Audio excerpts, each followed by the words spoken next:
Hello दोस्तों, कैसे हो आप सब। आई होप कि आप सब अच्छे होंगे।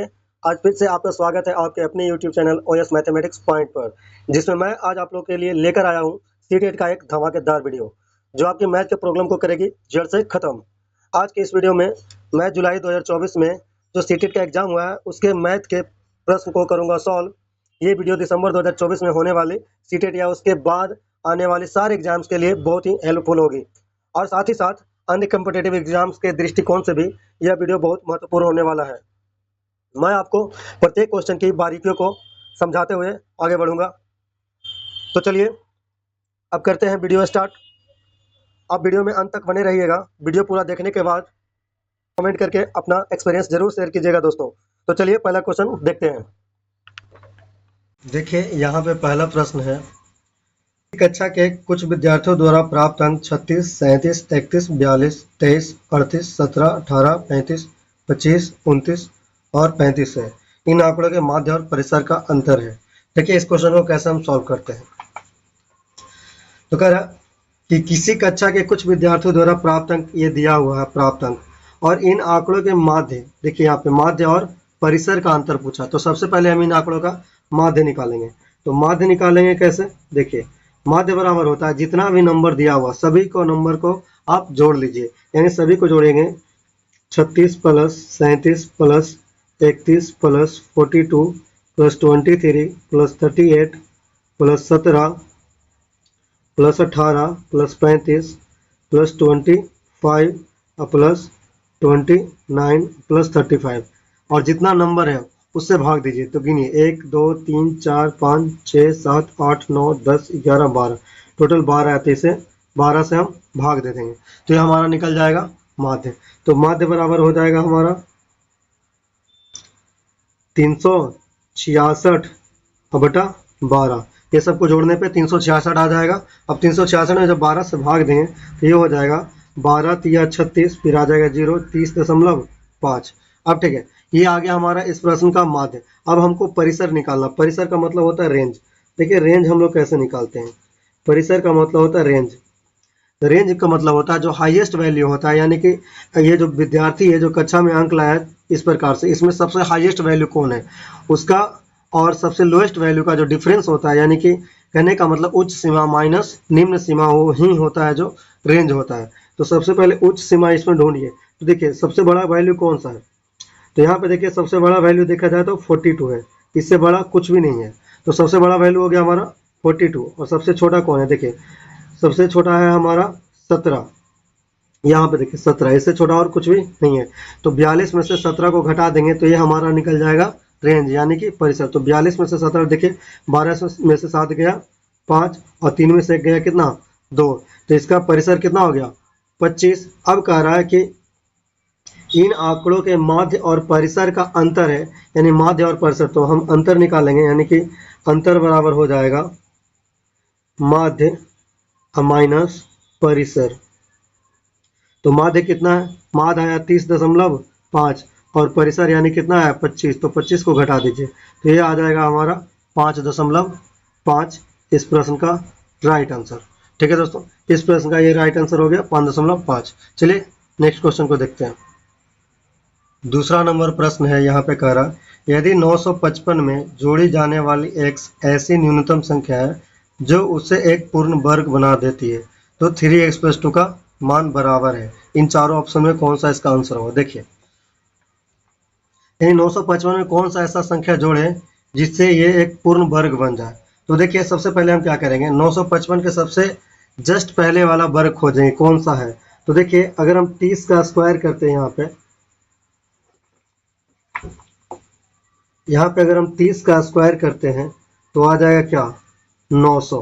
ठीक है, अगर हम 31 का स्क्वायर करेंगे तो देखिए क्या आएगा, 31 का स्क्वायर करेंगे तो आ जाएगा हमारा 1 का स्क्वायर करेंगे तो 1, और 3 दूनी 6 और 3 तिया 9, यानी कि 961। 31 का स्क्वायर आ गया कितना 961। अब आप देखिए कि 955 के जस्ट आगे वाला पूर्ण वर्ग कौन सा है 961, यानी कि 955 में कितना जोड़ें कि 961 आ जाए। तो 955 में मान लीजिए हम प्लस x जोड़ते हैं तो आ जाता है 961। तो x बराबर हो जाएगा हमारा 961 माइनस 955, यानी x बराबर आ गया हमारा कितना 6। यानी यही हमारा वह छोटी से छोटी संख्या है जिसको हम 255 में जोड़ेंगे तो वह एक पूर्ण वर्ग बन जाएगी। ठीक है, अब पूछ रहा है कि इसमें कि 3x + 2 का वैल्यू क्या होगा, तब बस यहाँ पे x का मान रख देना। तो 3x + 2 बराबर हो जाएगा हमारा 3 × 6 और +2, ये हो जाएगा 6 × 18, 18 2 20। यानी कि इस प्रश्न का जो राइट आंसर हो जाएगा option number B is the right answer. ठीक है, चलिए तीसरा क्वेश्चन को देखते हैं। प्रश्न देखिए हमारा कह रहा है 1 और 500 के बीच ऐसी कितनी प्राकृत संख्या है जो संख्याएं 3, 5 और 7 में से प्रत्येक से विभाज्य है। यानी कह रहा 1 से लेके 500 के बीच में ऐसी कितनी संख्या है जो कि 3 से, 5 से और 7 से विभाज्य हो जाए, ये तीनों नंबर से विभाज्य हो जाए। इसके लिए हम क्या करेंगे, सबसे पहले करेंगे 3, 5 और 7 का एलसीएम लेंगे। तो देखिए जब हम 3, 5 और 7 का एलसीएम लेंगे तो तीनों का गुना हो जाएगा 5 या 15 सतह 105। यानी कि इसका जो प्रथम संख्या हो जाएगा 1 और 500 के बीच में जो प्रथम संख्या होगा वो होगा 105, जो 3, 5, 7 तीनों से डिविजिबल होगा। दूसरा संख्या क्या होगा, तो 105 में 2 से गुना कर देंगे तो हो जाएगा 210, और तीसरा हमारा हो जाएगा 315, और चौथा हो जाएगा हमारा 420। फिर देखिए पांचवा संख्या जो होगा वो हो जाएगा हमारा 525, लेकिन 500 से ही ज़्यादा हो जाएगा। इसीलिए 3, 5 और 7 से जो कटने वाली संख्या है 1 और 500 के बीच में वो सिर्फ 4 ही नंबर होगा, 105, 210, 315 और 420। यानी इस प्रश्न का जो राइट आंसर हो जाएगा ऑप्शन नंबर 3, यानी कि आंसर 4। यानी 4 संख्या 4 ही संख्या होगा जो इसमें 3, 5, 7 से कटेगा। ठीक है, यानी इस प्रश्न का आंसर ऑप्शन नंबर 3 हो जाएगा। ठीक है, चलिए क्वेश्चन नंबर 4 को देखते हैं। देखिए क्वेश्चन नंबर 4 है, यहाँ पे दिया हुआ a - b + c का square minus a - b - c का होल स्क्वायर बटा b - a, पूछ रहा है इतना बराबर क्या होगा। ठीक है, ये 4 ऑप्शन यहाँ पे दिया हुआ है। तो चलिए इसको कैसे सॉल्व करते हैं। देखिए इसका जो फार्मूला होता है ना, इसको हम यहाँ पे फार्मूला पे इसको तोड़ लेंगे, और इसका फार्मूला मेरे पिछले वीडियो में बना हुआ है, आप वहाँ पे जाके देख सकते हैं। मैं इसका लिंक डिस्क्रिप्शन बॉक्स में दे दूंगा कि ये सब फार्मूला आते कहाँ से, अलजेब्रा का सारा फार्मूला का मैं लिंक दे दूंगा डिस्क्रिप्शन बॉक्स में। ठीक है, अब इस प्रश्न को देखिए। तो यहाँ पे देखिए a - b + c का होल स्क्वायर, सबसे पहले हम इसको इस फार्मूला पे तोड़ेंगे। इसका फार्मूला होता है a² + b² + c²। फिर देखिए -2ab - 2bc और फिर +2ca। ठीक है, इसको हम इसके फार्मूला पे तोड़ देंगे। फिर देखें यहाँ पे लगा देंगे माइनस, फिर इसको तोड़ेंगे, ये हो जाएगा a² + b² + c² -2ab + 2bc और -2ca। ठीक है, और बटा में कितना है b - a, तो यहाँ पे बटा में कर देंगे b - a। अब देखिए क्या होगा, ध्यान से देखिए। अब यहाँ पर देखिए इधर है a² + b² + c² -2ab - 2bc और +2ca। अब करना क्या, इस माइनस इस सब में गुना करना है, यानी कि इस ब्रैकेट को खत्म करना है। तो ये हो जाएगा -a² - b² - c² +2ab। फिर देखिए -2bc और +2ca। ठीक है, अब बटा में देखिए क्या है, बटा में है b - a। अब देखिए ये कटेगा, इसको कैसे काटेंगे, देखिए a² से a² कट जाएगा, b² से b² कट जाएगा, c² से c² कट जाएगा, और भी देखिए क्या कटेगा। तो -2ab है यहाँ पे +2ab, इससे ये कट जाएगा और बचेगा क्या -2bc और +2ca। अब देखिए और यहाँ भी -2bc है और +2ca, यानी ये दोनों नहीं कटेगा। तो अब क्या करेंगे, अब यहाँ पे देखिए ये हो जाएगा -2bc और -2bc -4bc, और ये 2ca और यहाँ भी है 2ca, ये हो जाएगा 4ca बटा b - a। अब यहाँ पे आपको करना क्या है, देखिए 4 यहाँ भी है, 4 यहाँ भी है, c यहाँ भी है, c यहाँ भी है। तो आपको क्या करना है, -4c कॉमन ले लेना। जैसे -4c कॉमन ले लेंगे, इधर बच जाएगा b और ये प्लस का हो जाएगा क्या -a बटा में हो जाएगा b माइनस ए, और ये से ये कट जाएगा, तो इस प्रश्न का जो राइट आंसर हो जाएगा -4c, इस प्रश्न का राइट आंसर हो जाएगा। ठीक है दोस्तों, चलिए 5वां नंबर क्वेश्चन को देखते हैं। देखिए 5वां प्रश्न है, कह रहा किसी त्रिभुज ABC की भुजा AB पर M एक बिंदु इस प्रकार स्थित है कि AM बराबर BM बराबर CM। यदि कोण A और B क्रमशः x और 70 डिग्री है तो 3x + 25 डिग्री का मान बराबर है। देखिए सबसे पहले कह रहा किसी त्रिभुज ABC, तो सबसे पहले हम क्या करेंगे, एक त्रिभुज बनाएंगे ABC। ठीक है, ये हमने एक त्रिभुज बना लिया ABC। अब जैसे जैसे क्वेश्चन कर रहा वैसे वैसे हम करते चलेंगे। देखिए कह रहा कि AB पर M एक बिंदु इस प्रकार स्थित है कि AB भुजा पर एक बिंदु है M, तो हम लिख देंगे यहाँ पे M एक बिंदु है, और कह रहा AM बराबर BM है, यानी ये AM जो है ये BM के बराबर है, और साथ ही साथ कह रहा AM बराबर BM बराबर CM, यानी कि CM हो गया हमारा ये वाला रेखा, यानी ये भी, यानी ये आपस में बराबर है, और ये भी, ये भुजा और ये भुजा, ये तीनों आपस में बराबर है। अब देखिए क्वेश्चन में क्या दे रखा है कि कह रहा यदि कोण A और B क्रमशः x और 70 डिग्री, यानी x A का जो वैल्यू है वो x है, और एंगल B जो है वो हमारा 70 डिग्री है। ठीक है, तो देखिए पूछ रहा है कि 3x + 25 डिग्री का मान क्या होगा।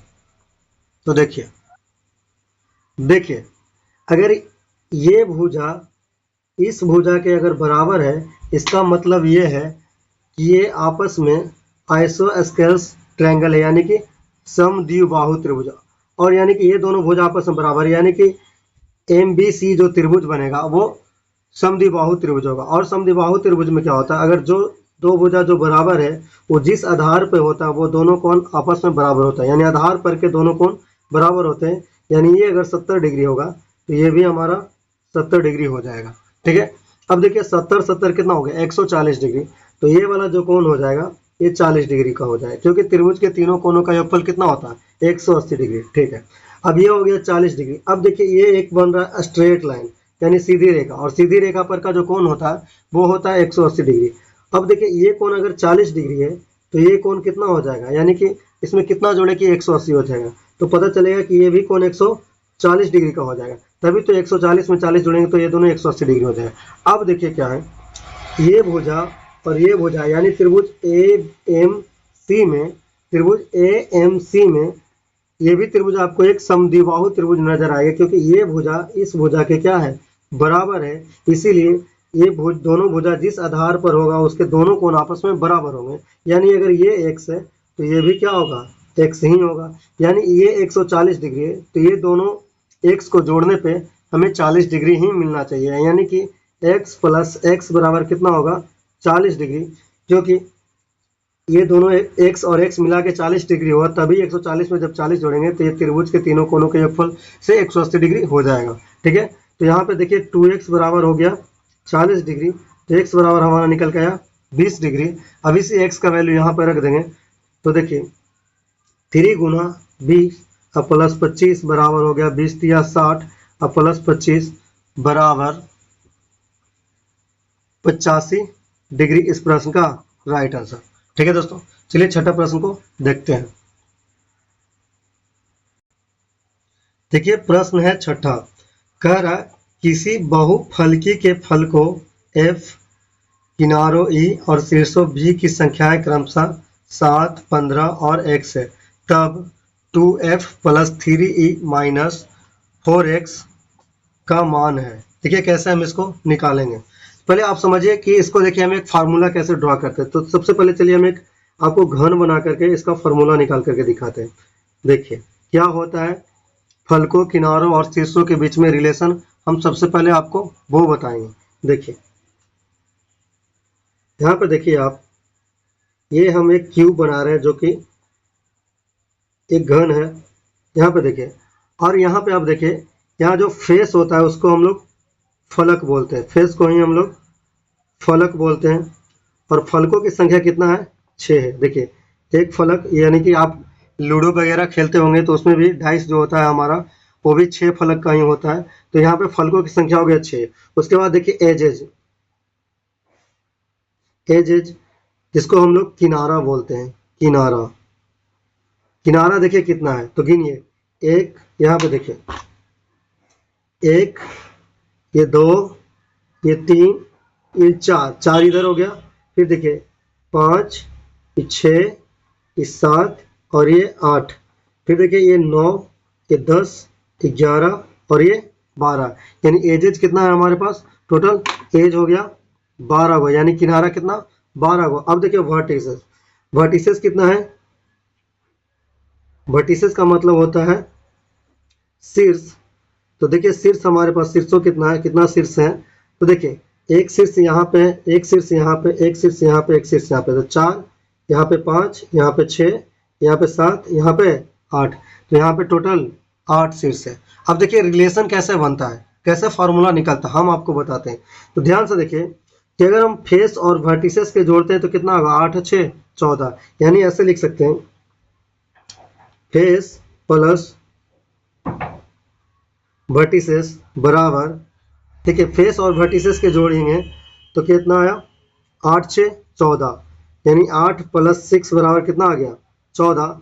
और हमको अगर 14 लाना है एज से, तो एज में कितना जोड़ेंगे, एज में जोड़ेंगे 12, तो पहले से था उसमें 2 जोड़ेंगे तो 14 आ जाएगा। कहने का मतलब ये हुआ कि देखिए यहाँ से भी हमको 14 और यहाँ से भी 14 मिल रहा है। तो करना क्या है, एक फार्मूला आप इससे निकल गया, देखिए face plus vertices, face plus vertices बराबर एज। देखिए यही था हमारा एज, यानी एज अब प्लस कितना 2। ये हमारा फॉर्मूला निकल गया, जिसे आप अगर भूल भी गए हो जाइएगा तो आप एग्जाम में इस मेथड से आप निकाल सकते हैं, और अगर याद है तो कोई दिक्कत नहीं है। यानी फेस प्लस वर्टिसेस का जो रिलेशन बनेगा एज के साथ, यानी फेस प्लस वर्टिसेस बराबर एज प्लस 2। यही फार्मूला आपको लगाना है इस तरह के किसी भी प्रश्न में, और आप आसानी से इसका आंसर निकाल सकते हैं। अब देखिए क्वेश्चन सॉल्व करते हैं। कह किसी किसी बहुफल के फलकों में f किनारों e और शीर्षों v की संख्या है क्रमशः। यानी देखिए वैल्यू रखिए, f बराबर दिया हुआ 7, ठीक है, e बराबर दिया हुआ 15, ठीक है, और कह रहा है कि जो v बराबर है वो है x।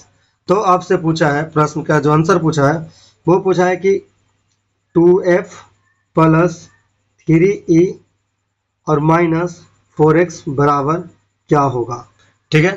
तो देखिए इस प्रश्न का ये आंसर निकालने के लिए हमको x का वैल्यू निकालना पड़ेगा। तो वही रिलेशन लगाएंगे अभी अभी जो निकाले हैं। यानी देखिए क्या लगाए थे, f + v, यानी कि f क्या है, f है 7, अब v कितना है x, यानी 7 + x बराबर कर देंगे t + 2, यानी कि 15 + 2। तो x का जो वैल्यू हमारा निकल के आएगा, देखिए 7 + x बराबर 15 2 17, तो x बराबर आ गया 17 - 7 बराबर कितना 10। यानी कि x का वैल्यू आ गया हमारा 10, और इस 10 को हम यहाँ पे इसमें रख देंगे तो हमारा इस प्रश्न का आंसर निकल जाएगा। देखिए 2f है तो 2 × 7 हो गया, f का वैल्यू 7 है। फिर प्लस 3 e का वैल्यू कितना है 15, तो गुना कर दीजिए 15 -4x, यानी कि 4 × 10, तो ये कितना आ जाएगा, देखिए 7 दूनी 14 और 15 तिया 45 माइनस 4 दहें के 40। अब देखिए 45 में से 40 जाएगा तो कितना होगा 5, अब 5 में 14 जोड़ देंगे तो हो जाएगा 19। इस प्रश्न का राइट आंसर, ठीक है। देखिए इस प्रश्न का जो राइट आंसर हो जाएगा 19 हो जाएगा, ठीक है दोस्तों। चलिए 7वां प्रश्न को देखते हैं।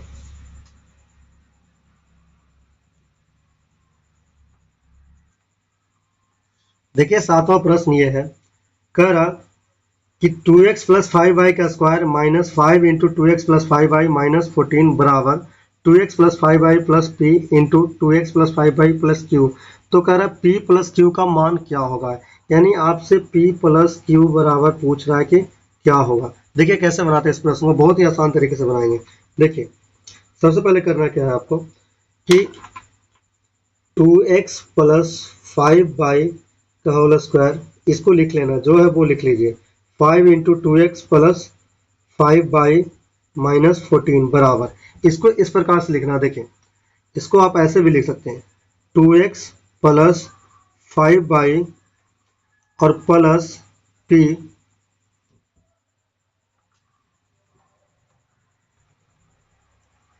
To X plus 5y plus P, फिर इसको ब्रैकेट में कर दीजिए बंद।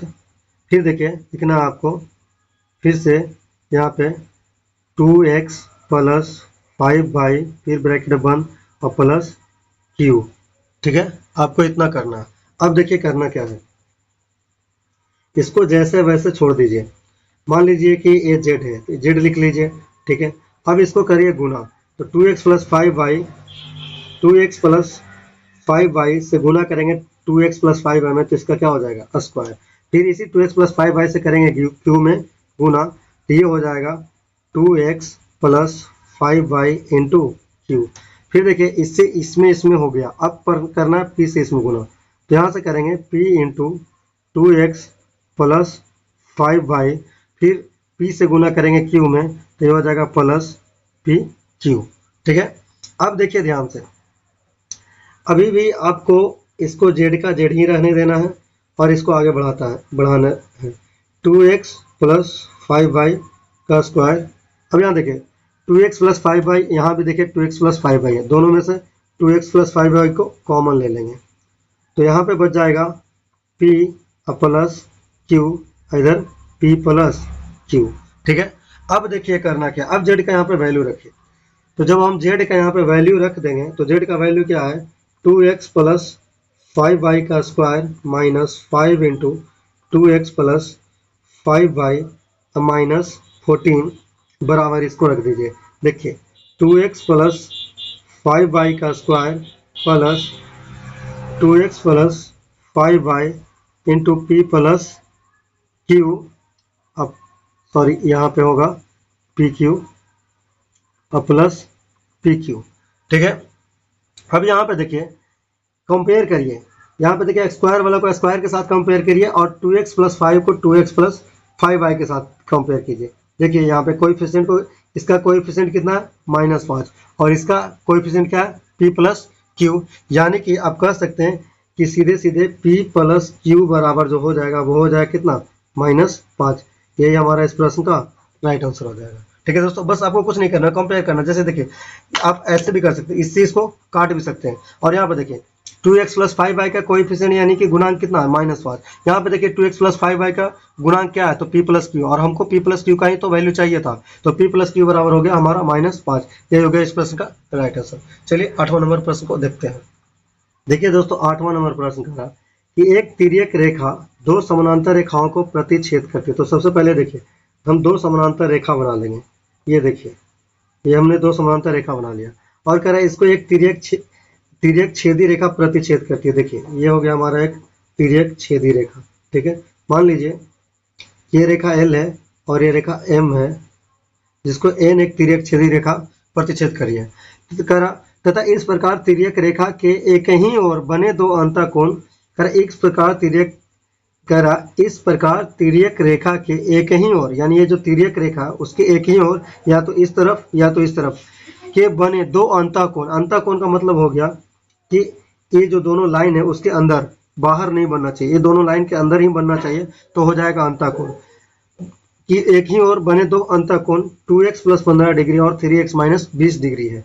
यानी मान लीजिए कि ये एक पहला अंतःकोण है जो है 2x प्लस 15 डिग्री और ये एक अंतःकोण है जो है 3x माइनस 20 डिग्री। और फिर कह रहा तब 4x प्लस 6 का मान कितना है ये आपको बताना है। तो देखिए किसी भी जब कोई दो समानांतर रेखा को जब कोई तिर्यक छेदी रेखा काटती है तो एक ही ओर के बने अंतःकोणों का जो योगफल होता है वो हमेशा 180 डिग्री के बराबर होता है। तो यहाँ पे देखिए ये दोनों को जब हम जोड़ देंगे तो ये हो जाएगा हमारा 180 डिग्री, यानी कि 2x plus 15 plus 3x minus 20 को जब हम जोड़ेंगे तो ये आ जाएगा हमारा 180 डिग्री।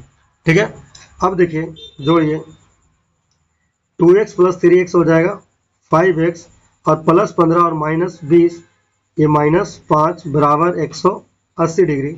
अब देखिए 5x बराबर हो जाएगा 180 प्लस 5, 5x बराबर हो गया 185, तो x बराबर होगा 185 बटा 5। अब इसे काटिए 5 तिया 15 और 3 यहाँ पे बचेगा तो उसके ऊपर आ जाएगा 5, तो 5 सते 35, यानी x बराबर आ गया 37। अब कह रहा है इस प्रश्न में कि 4x प्लस 6 का मान बताइए। तो देखिए यहाँ पे 4x प्लस 6 का वैल्यू जो हो जाएगा वो हो जाएगा 37 गुना 4 प्लस 6। देखिए 7 चौके 28 के 8 बाकी 2 4 तिया 12 2 14, यानी 148 प्लस 6 बराबर हो गया 154 डिग्री। इस प्रश्न का राइट आंसर, देखिए इस प्रश्न का राइट आंसर 154 डिग्री। ठीक है दोस्तों,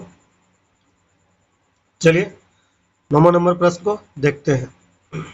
देखिए 9वां नंबर प्रश्न है, कह रहा कि भिन्न 6/7, देखिए यहाँ पे भिन्न दिया हुआ 6/7, 2.3/5, 3/8 और 2.8/15 में सबसे बड़ी और सबसे छोटी भिन्नों का योग पूछ रहा आपसे, यानी इसमें सबसे छोटा भिन्न ज्ञात करना और सबसे बड़ा भिन्न, फिर दोनों को क्या करना, जोड़ देना। तो देखिए यहाँ पे देखिए सबसे बड़ा भिन्न कैसे निकालेंगे। यहाँ देखिए 2.3/5 है, यहाँ पे 2.8/15, यानी कि सबसे बड़ा भिन्न या तो ये होगा या तो ये होगा। तो सबसे पहले ये दोनों में कंपेयर करते हैं कि कौन सबसे बड़ा है। ये 2 और 2 दोनों में है, तो हम इससे कोई मतलब नहीं है। सीधे सीधे आप यहाँ पे आइए, देखिए इसका लिखिए 3/5 और इसका लिखिए 8/15। देखिए 3/5 और 8/15। अब देखिए दोनों में से बड़ा कौन है, तो एक शॉर्टकट तरीका बताते हैं आपको। सीधे गुना करिए 15 तिया 45 और 5 8 40, यानी ये देखिए 40 हो रहा है, ये 45 हो रहा है, यानी ये छोटा है, ये बड़ा हो गया। यानी कि सबसे बड़ा जो संख्या हो गया इसमें वो हो गया हमारा 2.3/5, ये हो गया हमारा सबसे बड़ा संख्या।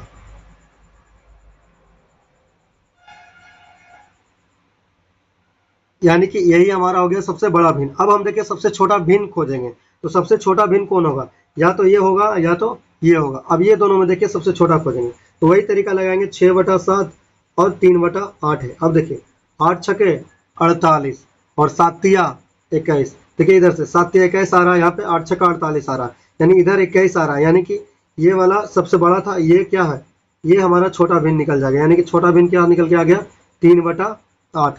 अब हमको करना क्या है, ये दोनों को जोड़ देना। देखिए ये सबसे बड़ी भिन्न था, ये हमारा बड़ी भिन्न था, और ये सबसे छोटी भिन्न है। देखिए छोटी भिन्न भी कैसे निकालते हैं, 8 छका 48 और 7 तिया 21, यानी 7 तिया 21, इधर 21 आ रहा है, इसका मतलब ये छोटा, और इधर 8 छके 48, तो इससे ये बड़ा था, इसलिए सबसे छोटा भिन्न आ गया हमारा ये। अब ये दोनों को क्या करना है, जोड़ना है। तो देखिए इस दोनों को कैसे जोड़ते हैं, यहाँ देखिए 5 दूनी 10, 10 3 13, यानी कि 13/5 प्लस 3/8। अब देखिए जब दोनों अलग अलग डिजिट है, दोनों में कोई कॉमन नहीं है, तो सीधे सीधे एलसीएम लेंगे, तो ये 8 5 40 आ जाएगा, और ये 13 8 चौहत्तर से, यानी कि 104। अब 5 तिया 15, तो कितना आ गया, 119/40। अब इसको जब डिवाइड करेंगे तो ये आ जाएगा हमारा 2.39/40। ये इस प्रश्न का राइट आंसर हो जाएगा दोस्तों। देखिए इसका जो आंसर है 2.39/40, इस प्रश्न का राइट आंसर हो जाएगा। चलिए क्वेश्चन नंबर 10 को देखते हैं। 10 कह रहा PQRS एक समांतर चतुर्भुज है जिसके विकर्ण PR और QS परस्पर बिंदु O पर प्रतिच्छेद करते हैं। यदि OP बराबर x प्लस 7 सेंटीमीटर, OQ बराबर x plus 22 centimetre, OR 20 centimetre तथा OS 16 सेंटीमीटर है, तो 7/+5 का सेंटीमीटर में मान क्या है, यही आपको निकालना। तो सबसे पहले क्या करेंगे, हम एक समांतर चतुर्भुज बनाएंगे। देखिए हम एक समांतर चतुर्भुज बना रहे हैं। देखिए ये देखिए ये एक समांतर चतुर्भुज बना लिया। मान लीजिए कि ये P है, ये Q है, ये R है और ये S है, PQRS। फिर कह रहा है देखिए PR और QS परस्पर बिंदु O पर प्रतिच्छेद करते हैं। देखिए PR और QS, यानी कि PR और QS, तो यहाँ देखिए ये हो गया PR और ये हो गया हमारा QS। कह रहा PR और QS परस्पर बिंदु O पे प्रतिच्छेद करते हैं। अब कह रहा है यदि OP बराबर x प्लस 7 सेंटीमीटर, यानी OP यहाँ से लेके यहाँ तक जो है वो है x प्लस 7 सेंटीमीटर, ठीक है, और OQ है x प्लस 22 सेंटीमीटर। OQ यानी कि यहाँ से लेके यहाँ तक ये है हमारा x प्लस 22 सेंटीमीटर, ठीक है। अब कह रहा ओ आर 20 सेंटीमीटर है, ओ आर यहाँ से लेके यहाँ तक ये जो है वो 20 सेंटीमीटर है, ठीक है 20 सेंटीमीटर है, तथा O S 16 centimetre, O S यानी कि यहाँ से लेके यहाँ तक ये जो है 16 सेंटीमीटर। देखिए तो कह रहा है कि 7y+5 बराबर क्या होगा। देखिए कैसे बनाएंगे इस प्रश्न को।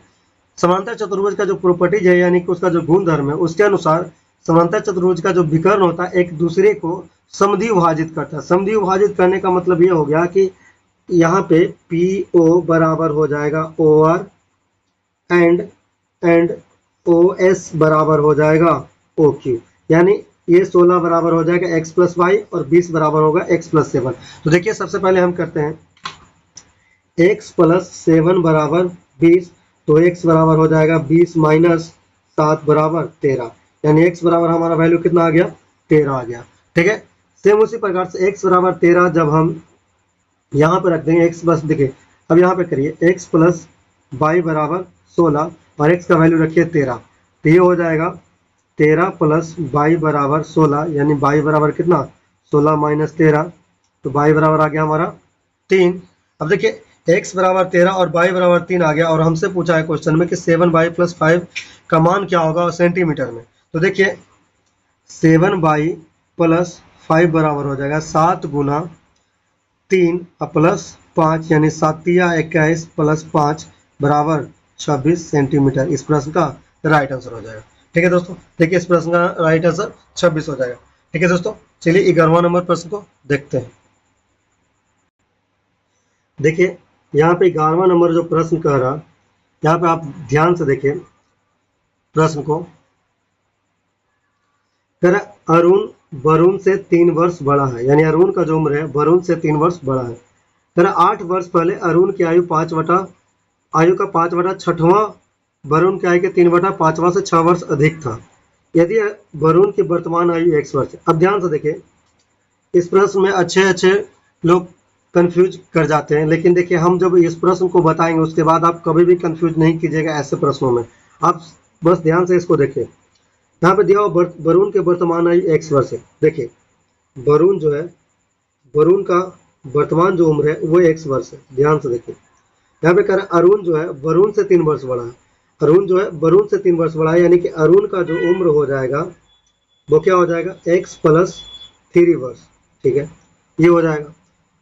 ठीक है 8 वर्ष पहले अरुण की आयु 8 वर्ष पहले, तो देखिए अब हम 8 वर्ष पहले दोनों का आयु निकालेंगे। देखिए 8 वर्ष पहले, तो 8 वर्ष पहले हम अगर वरुण का आयु देखें तो क्या हो जाएगा, इसमें से 8 घटा देंगे यानी कि x - 8 वर्ष हो जाएगा, ठीक है x - 8 वर्ष हो जाएगा।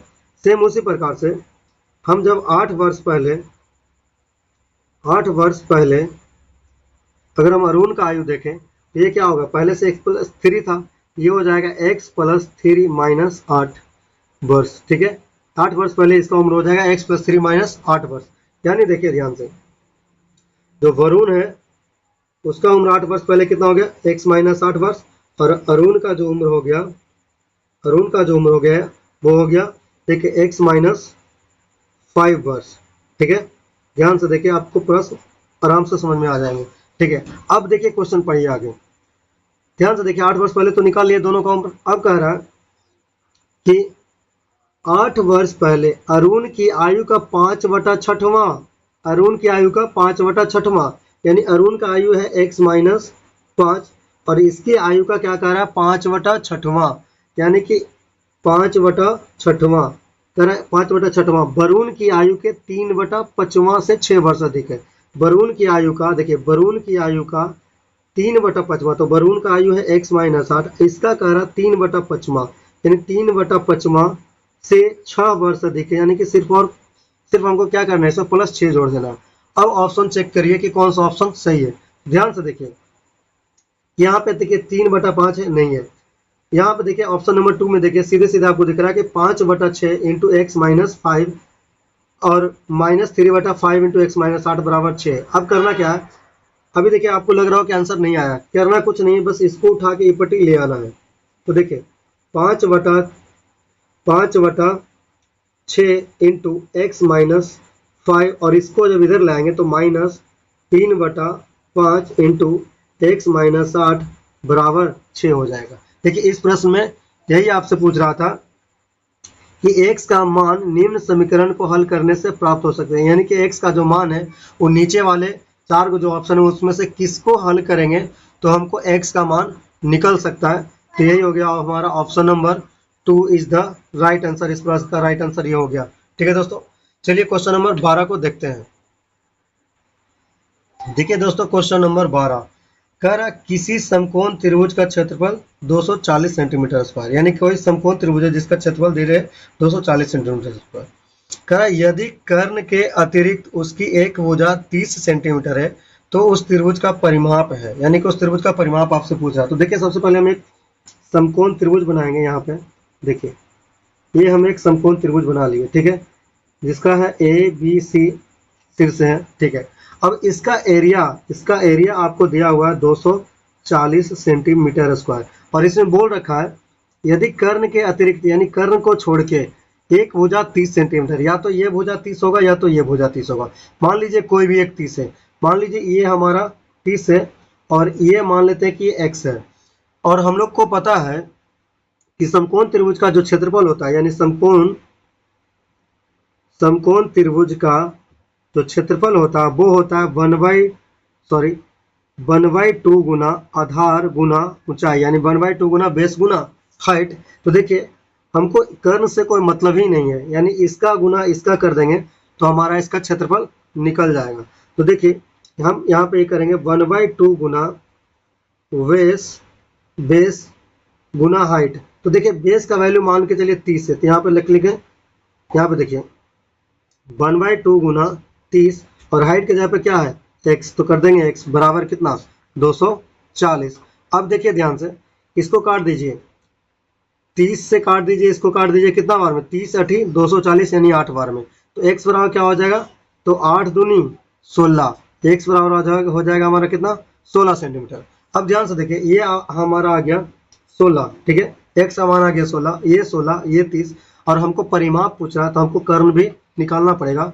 और कर्ण बराबर क्या होता है फॉर्मूला, देखिए कर्ण बराबर होता है √ लंब का स्क्वायर प्लस आधार का स्क्वायर। ठीक है दोस्तों, अब देखिए कर्ण जब हमको निकालना है तो लंब मान के लिखिए, चलिए 16 है तो 16 का स्क्वायर करेंगे तो हो जाएगा 256 और 30 का स्क्वायर करेंगे तो हो जाएगा 900 और जब इसको जोड़ेंगे तो 9 2 1156 आ जाएगा। और 1156 का जो वर्गमूल होता है वो कितना होता है दोस्तों, तो वो होता है हमारा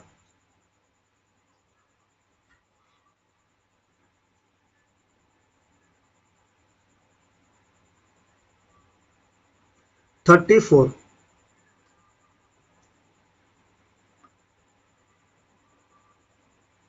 ठीक है, तो ये 34 हो गया। देखिए 1156 का जो वर्गमूल हो गया वो हमारा 34 हो गया, यानी ये जो कर्ण हमारा निकला वो कितना निकला 34 सेंटीमीटर। ठीक है, तो 34 30 और जब 16 को जोड़ देंगे तो ये हमारा ये त्रिभुज जो है उसका हमें परिमाप निकल जाएगा। तो देखिए यहाँ पे जोड़िए, परिमाप बराबर हो जाएगा, जोड़िए, देखिए 16 प्लस 34 प्लस 30 जोड़ेंगे तो ये हो जाएगा हमारा 80 सेंटीमीटर। इस प्रश्न का राइट आंसर हो जाएगा दोस्तों।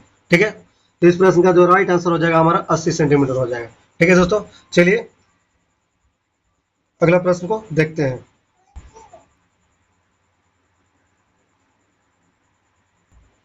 देखिए दोस्तों क्वेश्चन नंबर 13 करा किसी लंब वृत्तीय बेलन की ऊंचाई और आधार त्रिज्या क्रमशः 9 सेंटीमीटर और 6 सेंटीमीटर। देखिए एक लंब वृत्तीय बेलन बनाते हैं।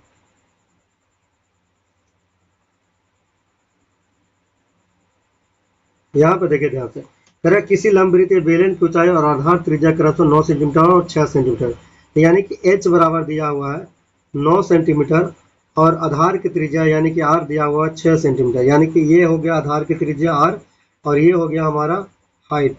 ठीक है, फिर कह रहा है यदि आधार की त्रिज्या आधी कर दी जाए, यानी आधार का जो त्रिज्या है उसको आधा कर दिया जाए, यानी कि 6/2 बराबर 3 कर दिया जाए, 3 सेंटीमीटर कर दिया जाए, तो तथा ऊंचाई में 3 सेंटीमीटर की वृद्धि कर दिया जाए, और ऊंचाई में कह रहा 3 सेंटीमीटर की वृद्धि कर दिया जाए, यानी 9 से 3 बढ़ा देगा तो 12 सेंटीमीटर हो जाएगा। तो निम्न में से कौन सा इस बेलन के नए आयतन की व्याख्या करता है? तो सबसे पहले देखिए कि पुराने वाला डाटा जो दिया हो उसके अनुसार हम बेलन का आयतन निकालेंगे, फिर इसके से हम बेलन का आयतन निकालेंगे। तो मान लेते हैं कि ये हमारा V1 आयतन है, तो V1 बराबर होता है पाई आर स्क्वायर एच, यानी आर स्क्वायर एच हो गया। देखिए पाई आर स्क्वायर एच होता है बेलन का आयतन। तो देखिए V1 हो गया पाई गुना 6 का स्क्वायर गुना एच यानी 9 का, ठीक है। अब यहाँ पे देखिए V2 निकालेंगे, V2 यानी इसका आयतन।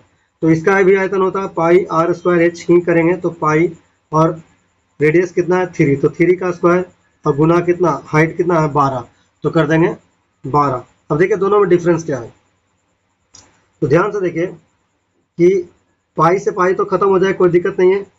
अब यहाँ पे अगर हम V1 बाई V2 करते हैं, V1 बाई V2 कर लीजिए, यहाँ पे V1 बाई V2 करेंगे तो देखिए ध्यान से 3 तिया 9, 9 से 9 कट जाएगा और 6 स्क्वायर है, मतलब 6 स्क्वायर का मतलब ये हो गया कि 6 छका 36, ये क्या है 36 है, तो 12 तिया 36, यानी कि देखिए V1 बटा V2 बराबर आ रहा है हमारा 3/1, यानी कहने का मतलब देखिए यहाँ पे जो नया आयतन है वो क्या है V2 है, तो नया आयतन हमारा क्या है V2 है, और V2 बराबर हम निकालेंगे तो क्या हो जाएगा V1/3। नया आयतन जो है वो क्या हो जाएगा पुराने वाला आयतन का 1/3 हो जाएगा। तो ऑप्शन देखिए कौन सा इसमें सही है। तो सबसे पहला ऑप्शन देखिए कह रहा नया आयतन जो है मूल आयतन का 1/3 हो जाएगा। देखिए यहाँ पे देखिए ये नया आयतन है, नया आयतन जो है ये मूल आयतन जो पहले वाला था V1 उसका 1/3 हो गया है। तो ऑप्शन नंबर ए हमारा राइट आंसर हो जाएगा। ठीक है दोस्तों, ये ऑप्शन राइट आंसर हो जाएगा। चलिए 14 नंबर प्रश्न को देखते हैं। देखिए दोस्तों कह रहा है किसी चतुर्भुज ABCD का परिमाप 120 सेंटीमीटर है। कोई चतुर्भुज बना लेते हैं हम ABCD, ठीक है। ये देखिए हम एक चतुर्भुज बना लिए ABCD, कह रहे किसी चतुर्भुज ABCD का परिमाप जो है 120 सेंटीमीटर है। कह रहे यदि BC बराबर 48 सेंटीमीटर, ये है 48 सेंटीमीटर, CD 17 सेंटीमीटर और AD जो है 40 सेंटीमीटर, ये है 40 सेंटीमीटर, ठीक है। तो देखिए ये भुजा का लंबाई नहीं दिया हुआ, लेकिन ये चतुर्भुज का परिमाप दिया हुआ है, यानी कि हम इस भुजा AB बराबर जो हो जाएगा 120 माइनस 40 प्लस 48 प्लस 17 करके निकाल लेंगे। देखिए क्या हो जाएगा 120 में से घटाएंगे इसको तो ये हो जाएगा 8 7 15 के 5 बाकी 1 1 1 2 2 4 6 4 10, यानी कि 105, यानी 120 में से 105 घटाएंगे तो ये हो जाएगा 15, यानी ये हो गया हमारा 15। ठीक है दोस्तों, और साथ ही साथ इसमें ये भी दिया हुआ कि एंगल ए और एंगल बी जो है वो 90 डिग्री है। तो यानी कि यहाँ पे देखिए एंगल ए कहने का मतलब ये इस प्रकार से होगा, ये ऐसे होगा, यानी यहाँ पे ये 90 डिग्री होगा और यहाँ भी ये 90 डिग्री। अगर हम यहाँ पे इसका फिगर बनाए तो कहने का मतलब ये होगा, इसका जो हम फिगर बनाए ये 90 डिग्री है और ये भी 90 डिग्री है, और ये है ये 15 सेंटीमीटर आ गया है, और ये है हमारा 48 सेंटीमीटर और ये है 40 सेंटीमीटर, ठीक है। और देखिए ये 40 है ये 48 है, यानी ये बड़ा भुजा है तो ये ऐसे बन जाएगा इस प्रकार से, ठीक है। और देखिए इसका नाम लिख दीजिए ABC और ये D, ठीक है, ABCD। ये नया इस प्रकार का ये चतुर्भुज बनेगा दोस्तों। तो देखिए और ये है 17 सेंटीमीटर।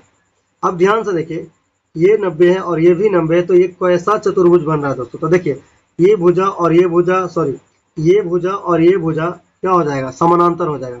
तो हम देखते हैं किसी चतुर्भुज में अगर दो आमने सामने की भुजा समानांतर है, यानी एक जोड़ी भुजा जो है समानांतर है और अन्य दो भुजाएं समानांतर नहीं है, यानी कि ये वाला भुजा और ये भुजा समानांतर नहीं है, तो ये जो चतुर्भुज बनता है वो कौन सा चतुर्भुज बनता है, तो समलंब चतुर्भुज बनता है दोस्तों, ठीक है।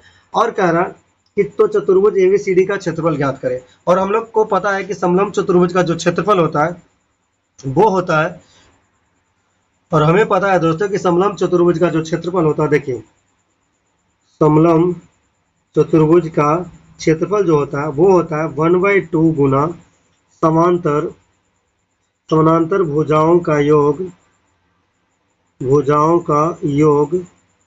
गुना ऊंचाई, ठीक है।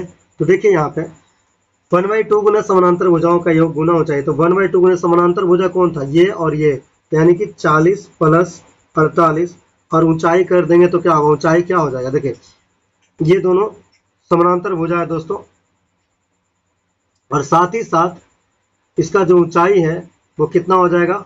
यहाँ देखिए ये दोनों समानांतर भुजा है और ऊंचाई देखिए ये परपेंडिकुलर है, यानी कि कहने का मतलब ए और बी सीधा है, यानी इसका जो ऊंचाई हो जाएगा 15। अगर ये दोनों पैरेलल भुजा है तो इसका ऊंचाई हो जाएगा कितना 15, तो ये हो जाएगा हमारा 15। अब इसको जोड़िए तो 1/2 गुने 40 और 48 जोड़ेंगे तो ये हो जाएगा 88, 88 गुना 15, इसको काट दीजिए 44 बार में, तो ये हो जाएगा 44 गुना 15, और 44 गुना जब 15 करेंगे तो हमारा आंसर जो हो जाएगा वो हो जाएगा कितना,